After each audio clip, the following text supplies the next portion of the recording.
You've tuned into The Mountain Gardener with your host, Ken Lain. Gardening, it can be challenging, but with these simple insider tips, you'll reap huge rewards. Now, let's tune into today's Mountain Gardener with Ken and Lisa. We are back with The Mountain Gardener, your host, Ken Lain, and the beauty of having the radio studio right here at the Garden Center is when someone as smart as Chris Shipley of Civano Nurseries shows up and he's training your team on the best Texas Ranger, best native flowering, whatever.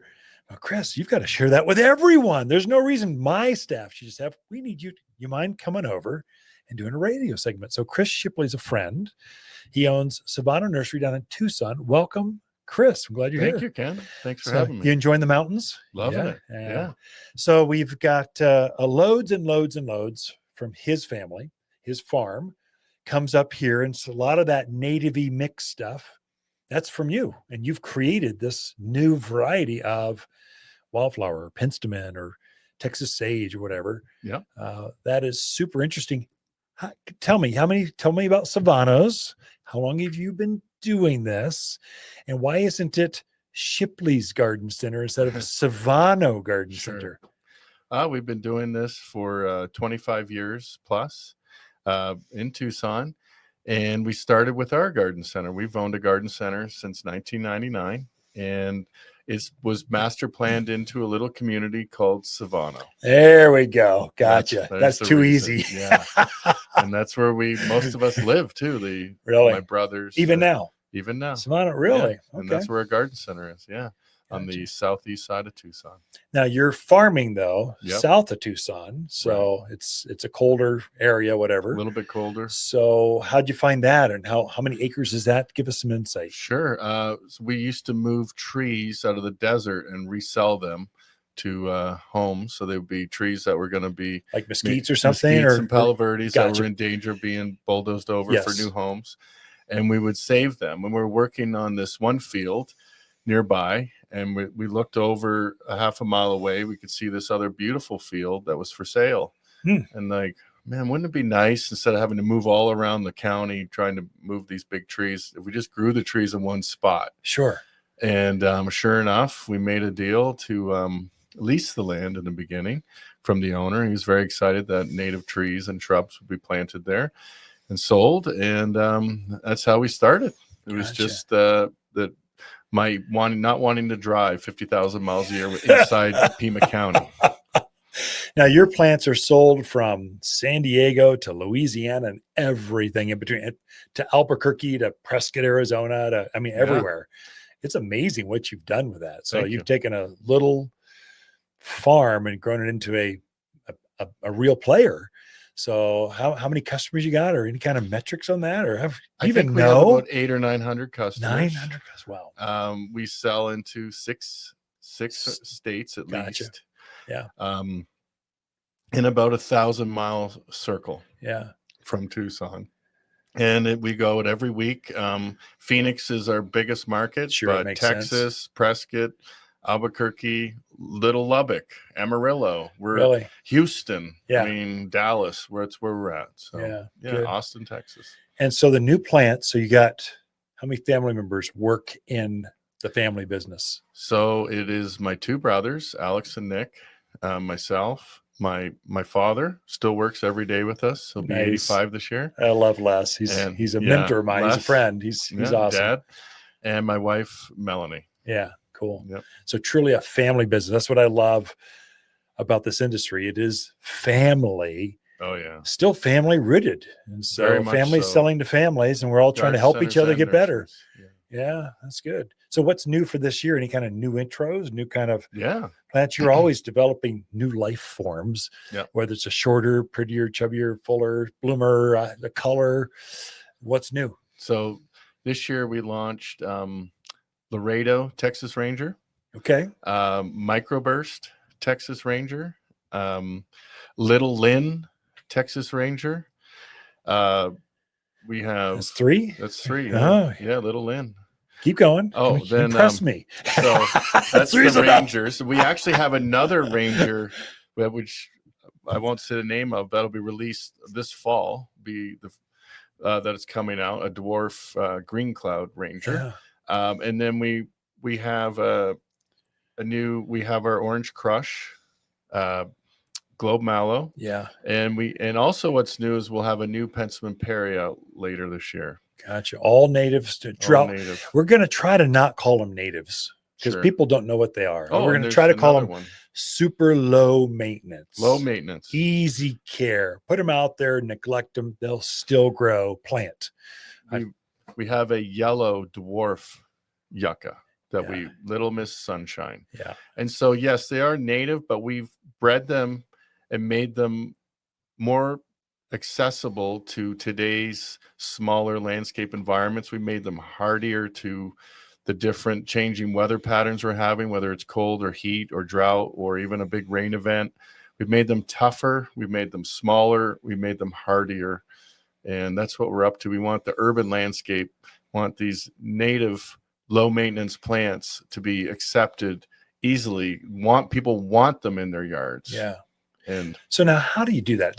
People, they don't know. How do you create this new science? Is this just like madman, like injecting nuclear chemicals into these plants and you see if they glow in the dark, or, Right. or you just go, oh, there's a wild one out there. Where'd that come from? I'm going to go collect that, or seed, or cuttings? How do you do that? It's 4 different ways. And the easiest way is to be in amongst, we'll just pick on globe mallow, to be in amongst a field of 1,000, 10,000 globe mallow in spring and look at them and see if one is different or 5 are different from the 10,000. The genetics that just stand out, that they have a better flower, a smaller size, or whatever that you like about it, and then take a cutting from it and grow it out and see what happens and watch it for a number of years. You find one in the wild. Yep. You go, whoa, that's obviously nicer. Yep. You cut it. You bring back the stems. You dip it in some magic juice, put it in some soil, and it starts to root out. Yes. And then you start to grow that out. And then you take more cuttings, you just expand that plant until you've got 10,000 patented and bring it to market. That's one way. Another way is to actually cross-pollinate. Take the pollen from one flower of a Texas Ranger and take another Texas Ranger that's different, take its pollen and cross-pollinate. That's another way. And that way you get the specific, actually. That's by seed. So it'll generate a seed at that point. And then you grow the seed. Then you go, oh, happens. That's obviously better or not. And you grow those seeds out and maybe you have 100 seeds and you grow those 100 plants out, plant them in the ground and see how they do. And then you could keep going and keep cross-pollinating. That's when you get the real freaky stuff. And that's the DNA and that's the glowing, but anyway, that's how we got microburst and Laredo. We got Laredo is a microburst are radically different than the regular common Texas Rangers, and they do some really great stuff. Yeah. Texas Rangers in the mountains of Arizona, they melt in the rain. They die in the monsoons. You get soggy and they just collapse. Right. Yours don't do that. Right. And they don't get as big. They're cuter. They're rounder. They're fluffier. They're better looking plants in the winter and they just bloom longer. Yep. It's impressive what you guys are developing. So you take cuttings, you either cross pollinate, you take pollen from one, little Q-tips over here, Q-tips over here. What's the third and fourth way? Third one is to what is another way? Didn't mean to put you on the spot, but I'm interested. I think listeners are interested. So another way would be, so you find them in nature, you cross-pollinate, is to find them we find things after cold events. Oh, gotcha. So or extreme drought, or some not typical natural event where plants are stressed out and are harmed. Yeah. And then you find the ones, you see a whole stand that are left alive. Wow. and 4 are alive and thousands are dead. Yeah. You're like, those ones are stronger. Why? What's going on here? Yeah. And so we would take the cuttings from those and grow those out and see, and then test it. Okay, it went to 0, no problem, but everything else is dead. Go go recreate, see if it'll live again. Oh yeah, it does. Wow. And so that's a big cold event or a big drought event. So you get those attributes. That's how we got Chili Willy, the Petalanthus, the slipper plant that we patented. It's radically cold hardier than the rest of the slipper plants. Yeah. Well, Chris Shipley with Civano's Nursery. We are out of time, Chris. I apologize. This is super interesting. We will have to have you back, but thanks for making me a better garden center, getting us great, new, interesting, fun plants that people are not going to find anywhere else because I have friends in the right places. Thank you. Appreciate it. Chris Shipley, Civano Nursery. Look, if your mom, wife, or mother-to-be enjoys dead, cut flowers and the peace that comes when dining with all those kids, then by all means, take her to your favorite buffet. But if she really loves her garden, a gift card from Waters makes perfect sense.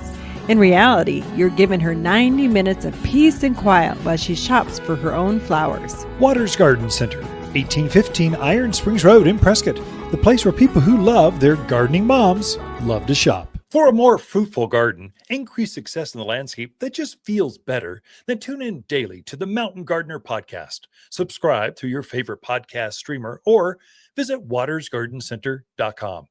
Better yet, visit me directly right here at Waters Garden Center. Thanks for tuning in.